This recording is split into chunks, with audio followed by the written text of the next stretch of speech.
जय हिंद। आज के वीडियो हम लोग समझते हैं नंबर सिस्टम को। अब नंबर सिस्टम में भैया अंक इसमें क्या है, संख्या क्या है, पाई परमेय है या अपरमेय है, और अपरमेय संख्या कैसे पता करेंगे कि ये चीज अपरमेय है ये चीज परमेय है। सबसे पहले हम लोग नंबर सिस्टम पे आते हैं। देखिए नंबर सिस्टम में सबसे पहले आपको समझना होगा अंक।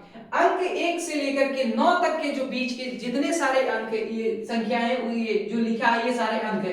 जैसे एक ये डिजिट है, 2 3 4 5 6 7 8 9, ये इन्हीं को कहते हैं डिजिट, यानी सीबीएसई बोर्ड वाले इनको डिजिट कहते हैं, अंग्रेजी उनको ढेर आता है, और जबकि हिंदी में हम लोग कहते हैं ये अंक है। ये टोटल क्या है, अंक है। और अब समस्या ये होगी कि सबसे पहले यही 1 से लेकर के 9 तक था, तो इजली तरीके से जैसे हमको कोई चीज गिनना है, ये हाथ में कितनी उंगलियां, तो भैया 5 है, 1 2 3 4 5, इसका मतलब ये वाली संख्या हम लिख देंगे, इससे हमको पता चल जाएगा कि 5 चीज है। अब कोई चीज है जिसे दोनों हाथ की उंगलियां हमको पता करना है कि कितना है, तो 1 2 3 4 5 6 7 8 9, केवल 9 ही तक रखते हैं, 1 नहीं रखते, 9 रखते हैं। तो इसका मतलब आप यदि कॉपी में लिख रहे हैं तो आप कैसे लिखेंगे, तो भैया आप इसको 9 लिख देंगे, तो इससे पता चल जाएगा कि कोई चीज 9 है, कोई चीज 9 है। लेकिन सबसे बड़ी समस्या यहाँ पे ये है कि अभी तक इसमें 0 नहीं आया है। चलो, आपको प्राकृतिक संख्या और पूर्ण संख्या ये दोनों हमको लगता है कि समझ में आ गया होगा, ये दोनों समझ में आ गया। अब हम आते हैं पूर्णांक पे, जिसे कहते हैं इंटीजर। इंटीजर माइनस और प्लस दोनों में होता है। अब आप समझिए इसे, जैसे हमारे पास 100 रुपया है, हमारे पास टोटल ये 100 रुपया है, 100 रुपया में से हम 50 रुपया आपको दे रहे हैं, 50 रुपया आप रख लीजिए, तो 50 हम आपको दे दिए, तो हमारे पास कितना बचेगा, तो कितना बचेगा भैया 50 रुपया। तो 100 में से 50 घटाएंगे तब ना 50 बचेगा, यानी 100 हमारे पास था और उसमें से 50 निकाल दिए तो कितना बचा, 50 रुपया। इसी प्रकार से हमारे पास 1000 रुपया है, उसमें से हम 500 रुपया, ये 1000 रुपया हम आपको दे रहे हैं, 1000 आपको दे दिए, तो हमारे पास कितना बचेगा, तो 0 रुपया। तो भैया ये नीचे जो लगा रहे हैं माइनस और ऊपर क्या होगा, प्लस, यानी हमारे पास है तभी ना आपको दे रहे हैं, तो जब हमारे पास है तो हमारे पास प्लस 1000 रुपया है, और हम आपको दे रहे हैं तो हम अपने में से दे रहे हैं ना, तो अपने में से क्या होगा, माइनस कर देंगे। जैसे आप रजिस्टर वगैरह देखे होंगे, कोई भी रजिस्टर वगैरह आप उसमें जो आप राशन वगैरह लेने के लिए जाते होंगे दुकान पे, तो लिखा होगा कि 100 रुपया के पहले का बाकी था, जिसमें से ये 50 रुपया हमको दे करके, तो ये टोटल अब कितना बचा, 50 रुपया। तो यहाँ ध्यान से आपको समझिए, ये जो लगा है किसी के आगे कुछ नहीं लगा तो प्लस का चिन्ह, यानी 100 के आगे प्लस है, और फिर 50 के आगे क्या है, 50 के पहले क्या है, माइनस है, 50 के पहले माइनस, यानी वे संख्याएं जो प्लस में और माइनस में दोनों में हो सकती हैं, उन्हीं को कहते हैं पूर्णांक। जबकि प्राकृतिक संख्या में टोटल प्लस ही में रहेगी, क्योंकि गिनती आप माइनस से थोड़ी ना स्टार्ट करेंगे कि 10 आप अपने क्लास में स्टूडेंट को गिनने के लिए जा रहे हैं, अच्छा तू हमको कल करके आया था, -1 2 3 4, ऐसे तो नहीं करेंगे, 1 से स्टार्ट करेंगे कि 1 2 3 4। लेकिन इंटीजर में क्या होता है कि कोई भी संख्या, जैसे हमारे पास 100 था, उसमें से हम आपको 50 दे दिए, तो माइनस का चिन्ह लगाए कि नहीं लगाए, तो -50 ये क्या है, -50 एक पूर्णांक है, 100 भैया क्या है, तो 100 एक पूर्णांक है। लेकिन 100 के आगे प्लस लगा है, इसलिए वो धन पूर्णांक हो गया, और इसके 50 के आगे माइनस लगा है, इसलिए ये ऋण पूर्णांक हो गया। अब दूसरा एग्जांपल समझिए, मान लीजिए मेरे पास 101 रुपया है, 101 रुपया न्योता करने वाला, 101 रुपया में से हम 51 रुपया का न्योता कर देते हैं, 51 रुपए का हम न्योता कर दिए। अब हमारे पास कितना रुपया बचा, तो भैया 50 रुपया बचा। तो ये 100 रुपया हमारे पास था तो प्लस 51 रुपया हम दे दिए, तो 100 में से 51 घटाएंगे, इसका मतलब माइनस लगाएंगे, और ये टोटल जो 100 51 50 ये सब मिलाकर के है इंटीजर। इंटीजर का मतलब वो सारी संख्या जो प्लस में है, माइनस में है, और 0 को लेकर के। अब हम लोग समझते हैं सम विषम भाज्य अभाज्य सहभाज्य को।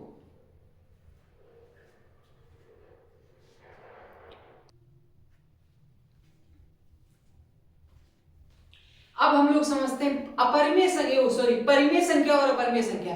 देखिए परिमेय संख्या, जैसे अभी आप संख्याओं के प्रकार में समझे थे, एक होती है वास्तविक संख्या, दूसरी होती काल्पनिक संख्या। काल्पनिक संख्या को निकाल दीजिए, सारी संख्या वास्तविक संख्या। इसी प्रकार से ये परिमेय संख्या को निकाल दीजिए, अपरिमेय संख्या को निकाल दीजिए, सारी संख्या परिमेय संख्या। सबसे पहले समझिए कि अपरिमेय संख्या क्या है, तब जाकर के आपको पता चलेगा परिमेय क्या है। देखिए √2 ये एक अपरिमेय संख्या है, √3, √5, √6, √9 ये सारी संख्याएं अपरिमेय संख्या है। आप इन सभी संख्याएं को हटा दीजिए, बाकी सब संख्याएं आपका ये हो जाएगा परिमेय संख्या।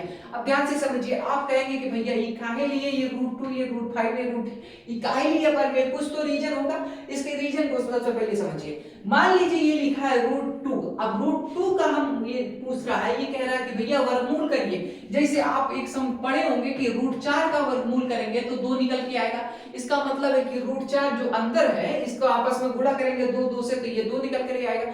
इसी प्रकार ये एक प्रकार का जेल है, और इस जेल से निकलेगा तो कितना बन जाएगा 2। जैसे इसी जेल में यदि फंसा है 9, ये एक जेल है, इस जेल में फंसा है तो निकल करके कितना आएगा 3। लेकिन यहाँ पे देखिए ये 2 हो गया √2। अब इसके पास ऐसी कोई यहाँ पे दोस्त वगैरह नहीं है जिससे ये निकल पाए। √2 है तो कैसे निकलेगा। अब ये कहेगा कि हमारा एक तो आप प्रसार निकालिए, आप कुछ नहीं दे रहे तो हमें को कुछ वैल्यू तो दीजिए, हमारी कुछ वैल्यू तो है कि नहीं है। तो ये कहेगा ठीक है आप अपनी वैल्यू ले लीजिए। तो ये जो ये वाला लगा है ये रूट है, इसे कहते हैं वर्गमूल। ये वर्गमूल √2 का, ये 2 का वैल्यू देगा, कहेगा लो दे रहे। तो ये √2 का जो वैल्यू देगा है 1.4142।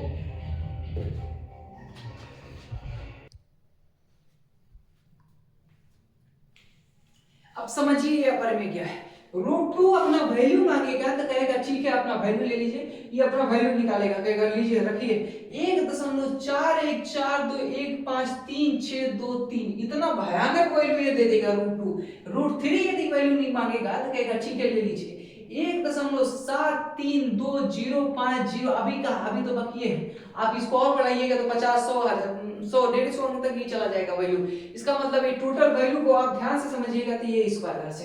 अब लिखा है 1/3, ये है परिमेय संख्या। ये क्या है परिमेय संख्या, इसे काटेंगे तो 0.3539393939393। अब ये इस प्रकार से हो गया। दूसरा कि आप यदि निकालना ना चाहें कि 5/7/6 निकाल रहे हैं, 7/6, अब इसको भाग दीजिए 7/6, तो 6 का नाम 6 हो जाएगा, बचेगा 1 बचा तो यहाँ 10 हो जाएगा।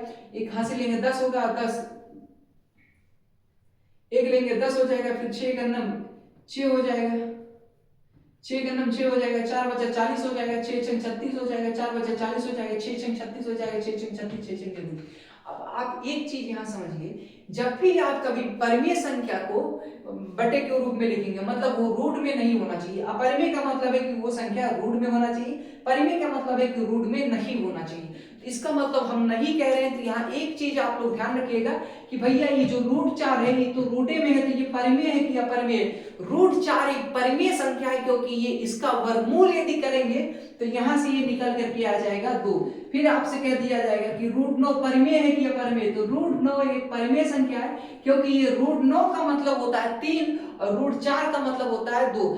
ऐसी संख्याओं को आप छोड़ दीजिए, बाकी सारी संख्याएं जो हैं वो आपकी अपरिमेय संख्या है। अब देखिए √2 का वैल्यू इस प्रकार से, यानी कहीं भी रिपीटेशन नहीं हो रहा। √3 का वैल्यू इस प्रकार से, √5 का वैल्यू इस प्रकार से, यानी ये वैल्यू रुक नहीं रही है। आप कैलकुलेटर में आप करके देखिएगा, √5 का वैल्यू निकालिएगा तो इतना तो आइए करेगा, 2.2230606 इतना करके इसके बढ़ाते जाइए मतलब 50-100 अंक तक इसके निकाल सकते हैं। इसीलिए ये संख्या अपरिमेय संख्या है।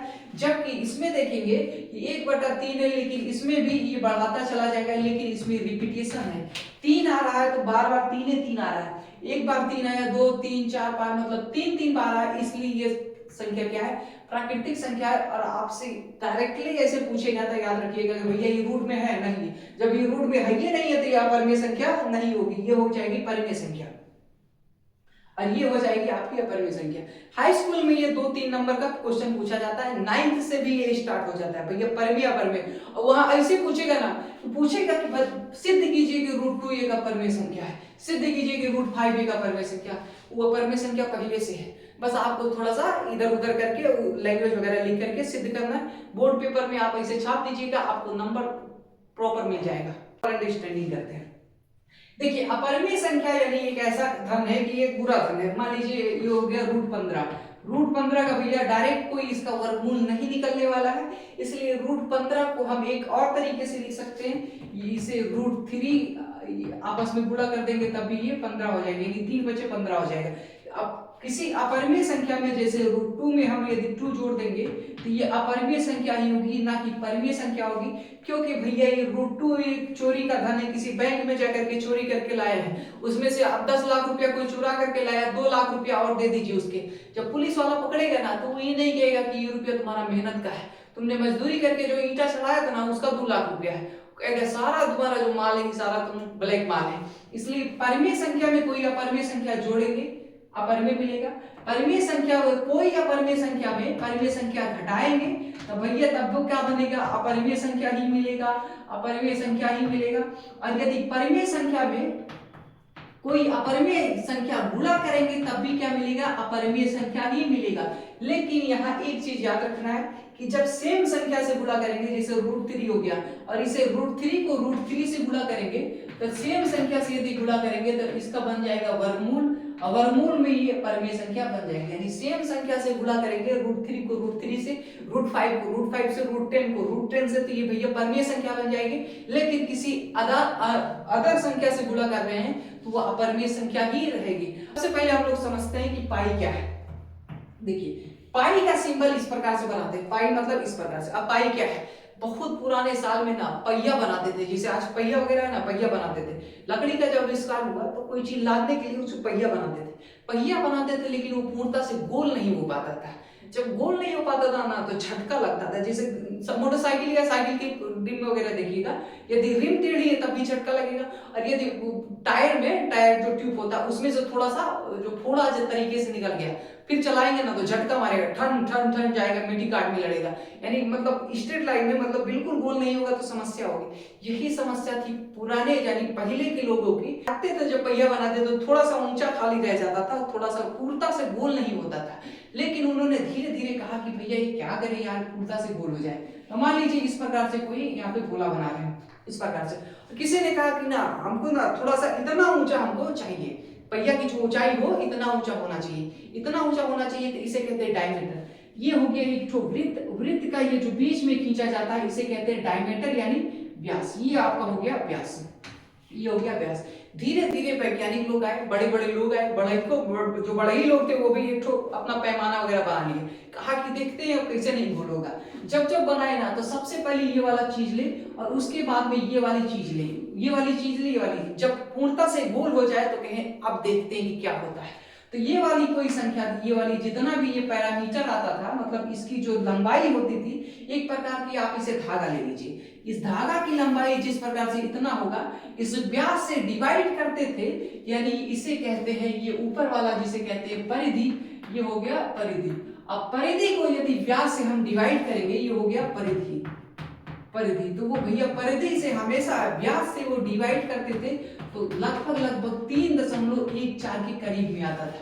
जितनी पहिया गोल बनती थी, गोल पहिया बनेगा तो उसका 3.14 परिधि और डायमीटर का रेशियो आएगा।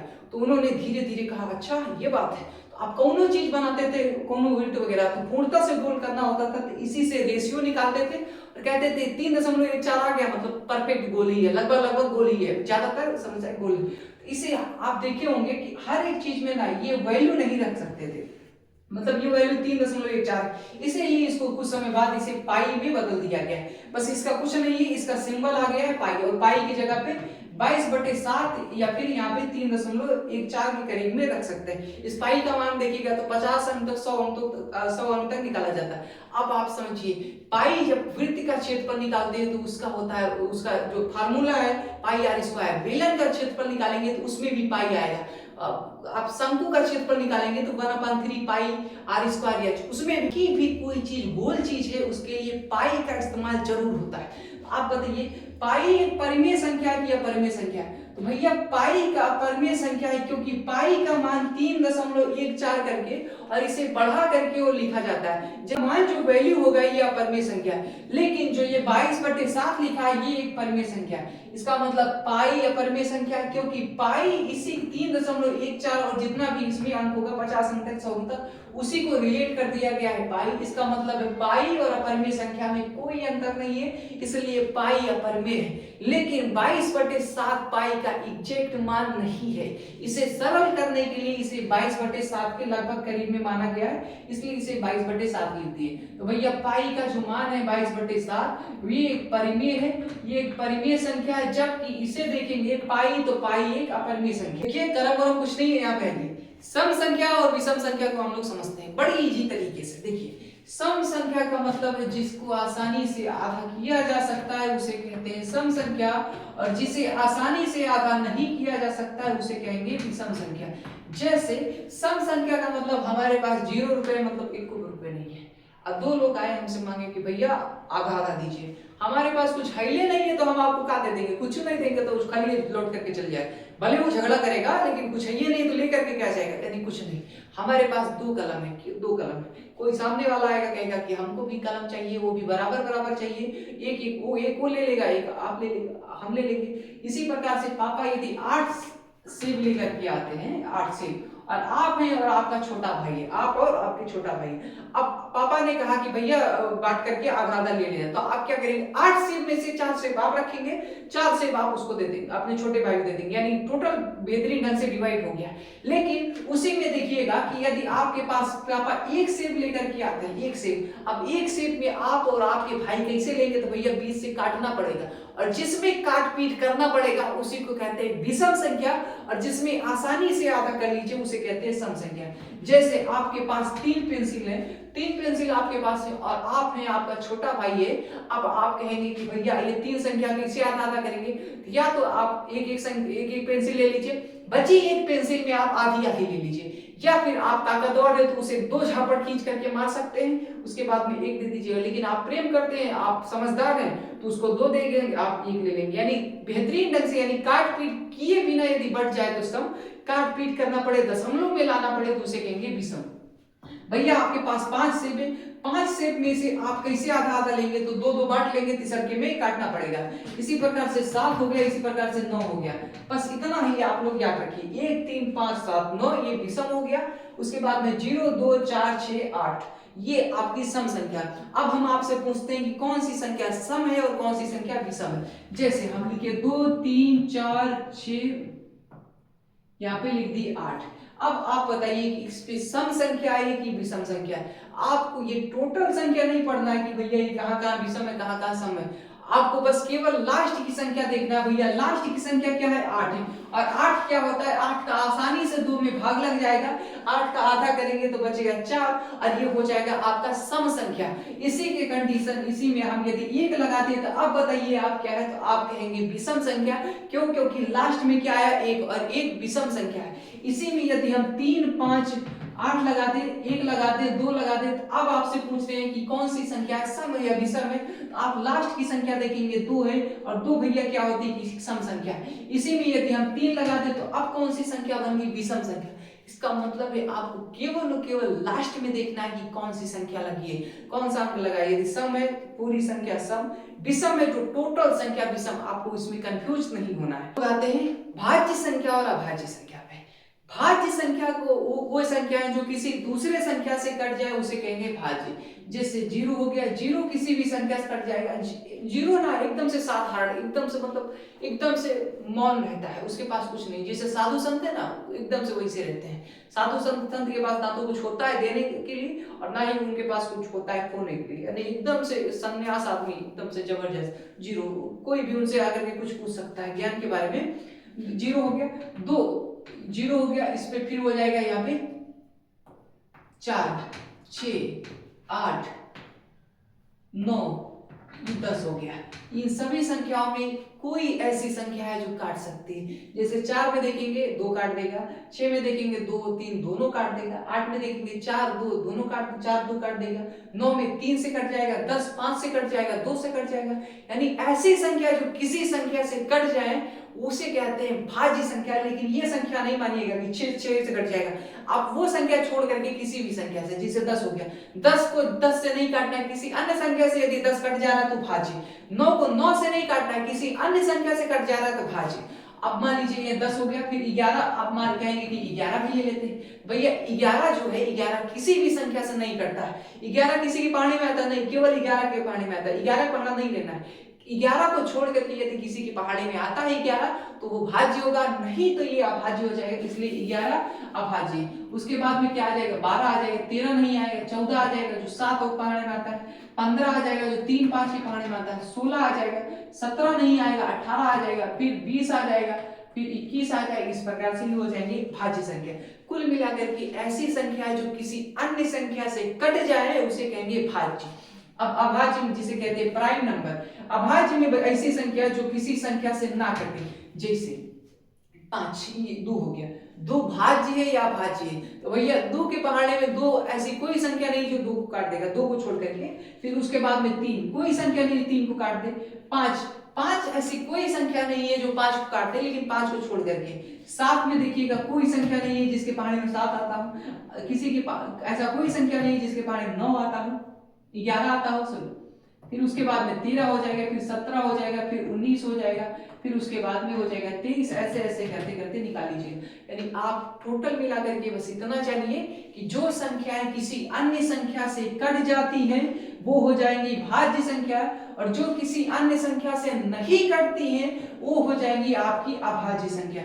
बस भाज्य और अभाज्य यही चीज है। अब आपसे पूछा जाएगा कि यहाँ पे अभाज्य संख्या, तो 2 जो है ये कौन सी अभाज्य संख्या है, तो 2 एक समअभाज्य संख्या है। बाकी टोटल देखिए केवल आप 2 को निकाल दीजिए, बाकी संख्या क्या है, विषम संख्या। जिसे आपने पढ़े थे 1 3 5 7 9, ये सारी विषम संख्या होती है, इसलिए इधर के टोटल विषम है। ये सब विषम संख्याएं जितनी आगे बढ़ते चले जाएंगे, लेकिन स्टार्टिंग में जो 2 आ रहा है यही केवल एक समअभाज्य, इसीलिए इसको कहा जाता है। क्वेश्चन में पूछा भी कई बार गया है कि समअभाज्य संख्या कौन सा है, तो भैया समअभाज्य संख्या केवल और केवल 2 है।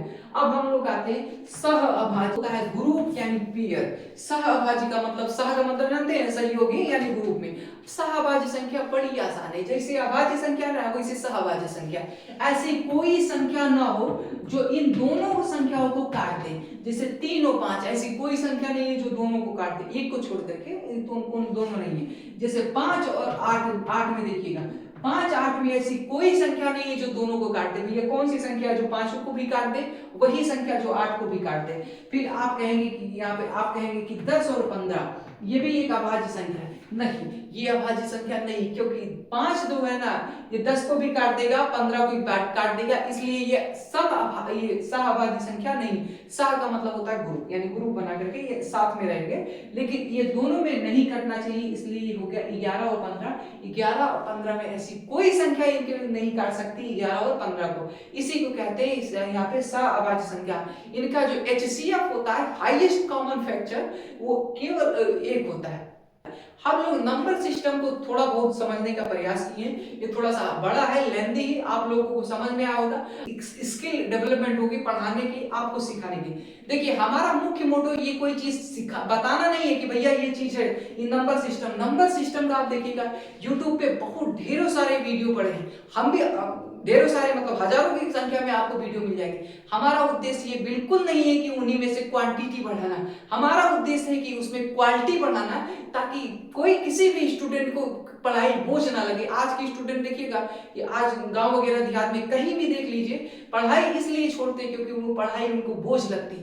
रियलिटी में यदि पढ़ाई को यदि मजाक बना दिया जाएगा, मस्ती बना दिया जाएगा, हर आदमी जो रिक्शा चला रहा है ना वो भी पढ़ने के लिए उतावल हो जाएगा। जिसने छोड़ दिया ना उसको मतलब एक तो अजीब सा लगेगा कि हमने पढ़ाई काहे लिए छोड़ दी।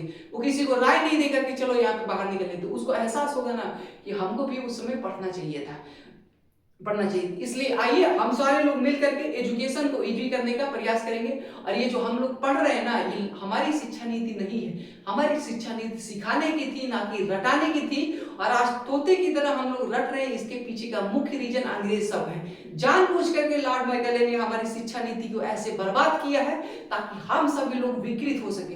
आज भारत में बहुत सारे लोग पढ़ने वाले, कितने लोग पढ़ते हैं, लेकिन उनसे कह दीजिएगा कि हमको ये बेहतरीन ढंग से समझा के बताइए। 4 साल तक कोई टीचर आपके सामने पढ़ाता है, एक ही सब्जेक्ट पढ़ाता है, फिर भी वो किताब धर के पढ़ाता है, मतलब इससे बड़ा चीज क्या हो सकता है। भैया आप किताब धर के आप 4 साल तक पढ़ाए, आपको एक को अक्षर नहीं याद हुआ। खैर ये सारी बातें हैं, आप लोग धीरे धीरे इस पे वर्क करिए, पढ़ते रहिए। मिलते हैं नेक्स्ट वीडियो में। किस टॉपिक पे वीडियो चाहिए आप लोग कमेंट बॉक्स में जरूर बताइएगा। जय हिंद।